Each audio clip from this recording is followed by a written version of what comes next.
Hi, Ellie. Terry here. I'm a truck driver.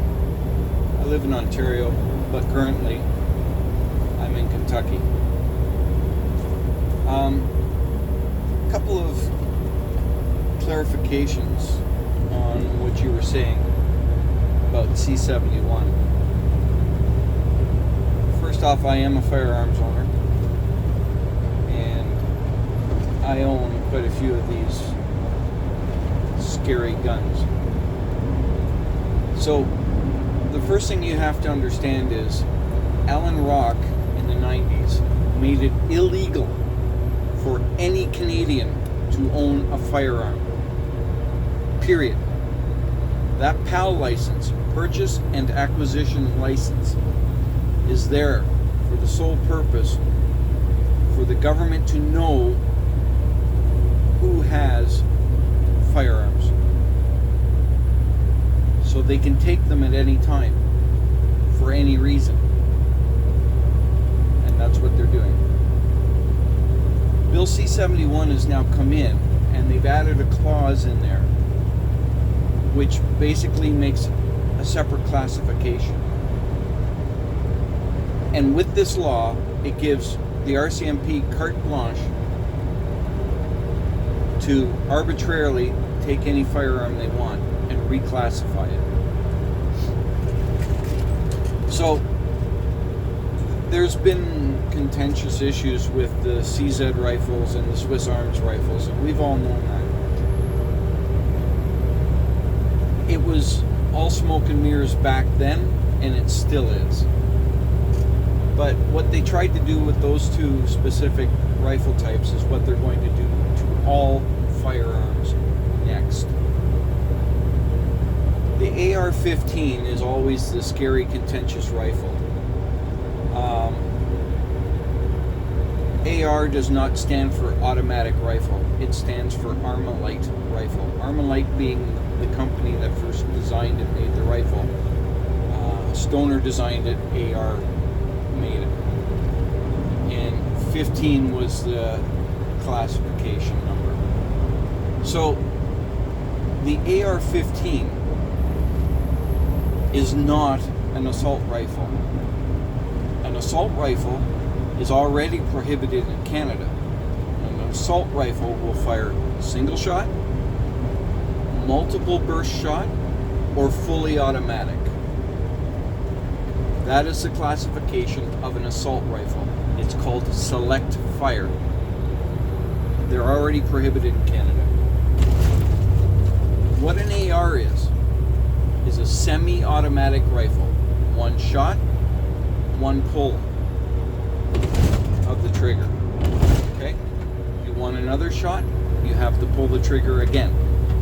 So the only thing that a semi-automatic rifle does is cycle the bolt back so that you don't have to. Okay? So it's basically no different than a lever action rifle, except with a lever action you're using your hand to cycle the bolt back. A semi-automatic uses the gas back pressure from firing the first bullet to push the bolt back. That's all it does. It's just so you don't get sore fingers on a lever action rifle by having to go click, click, click, click all the time. That's all it does. So the majority of firearms today are all semi-automatic. That's just a fact. Whether it's pistols or rifles or shotguns, yes, you can get pump action shotguns, but most people that go duck hunting or trap shooting or that, they use semi-automatic shotguns.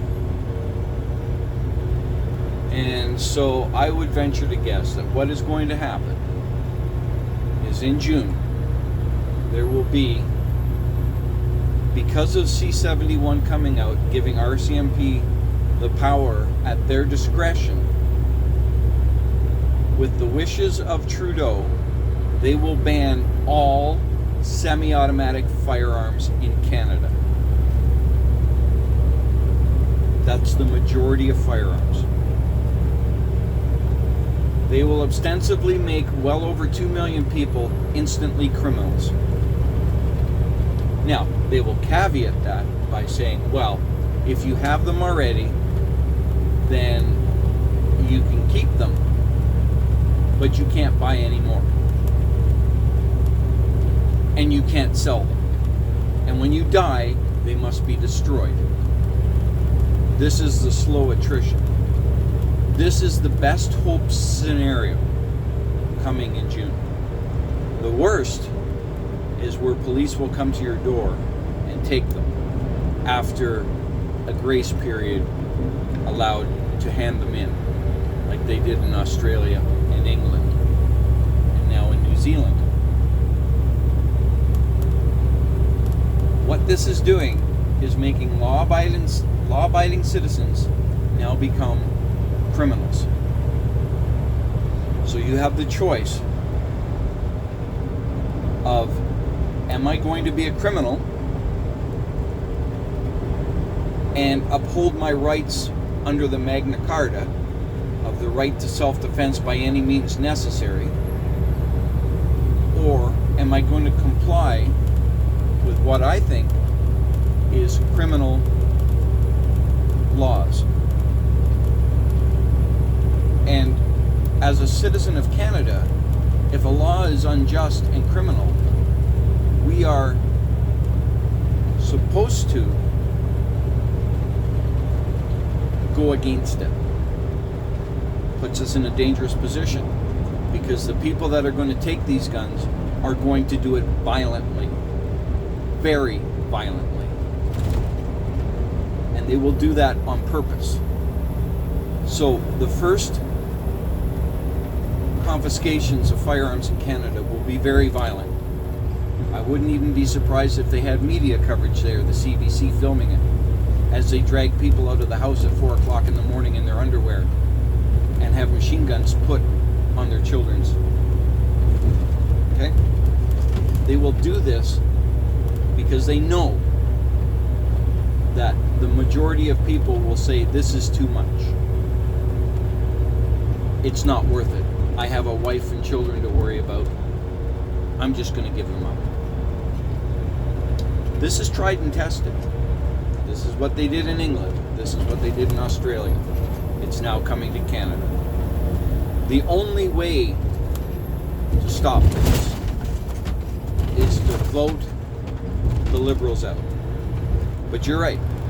Andrew Scheer is just the right wing of the same lame duck. The globalist agenda is here to stay. Maxime Bernier is the only one that seems to know what it is to be Canadian anymore. Unfortunately, he won't get in. That's the sad state of affairs. And our gun lobbyists have been kicking the can down the road for too long. This should have been nipped in the bud in the 90s after Alan Rock implemented the laws that he did. And it wasn't. And there are too many people getting their pockets padded by kicking the can down the road. They've let the firearms community down. That's just a fact. They talk about how they've done this and how they've done that, and they've had the audacity to come out and say, we kept our mouths shut and allowed them to do this so we could gain their trust. Well, you know what? You didn't gain their trust. You were looked at as a fool. They took advantage of you, and you took advantage of the firearms community. That we gave all this money to these people to protect our rights, of which we have no rights. There is no rights anymore for firearm ownership in Canada. That was taken away by Alan Rock. People need to understand this. So now we're left in the precarious position of, do we become 1% criminals and rise up against the government, which ostensibly means rising up against the police, who will be armed to the teeth. Hence the reason why there's armored vehicles in Edmonton, Calgary, now in Halifax. This is a Canadian-wide takedown. The police are complicit in it.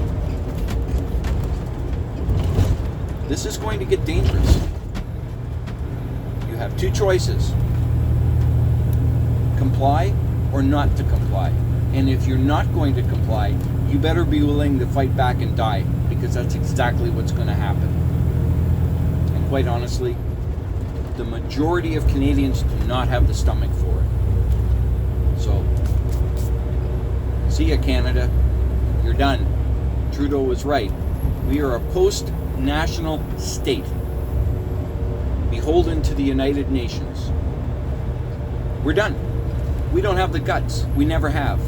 This country was given to us by the British. We never fought for it, not like the Americans did. We don't have the spine for it. We have no idea what it takes to be a sovereign nation. We've played lip service. And oh, aren't we so good? No, we're not. Because we're not willing to put our money where our mouth is. Talk is cheap. We'll find out whether we have what's needed to stop this. But I'm not hopeful. I'm sorry, I'm just not.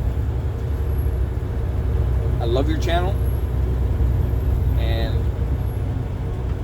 this is just one truck driver's opinion. But I own these rifles. I know. And an AR-15 is just a varmint gun.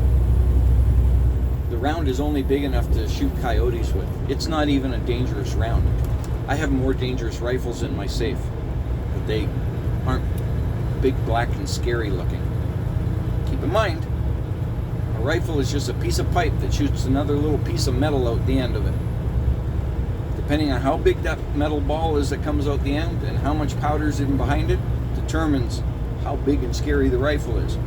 But that's all it is. Everything else is cosmetic. They lie to you. They try and scare you with all this stuff. It's nonsensical. At any rate, I'm rambling. Take care.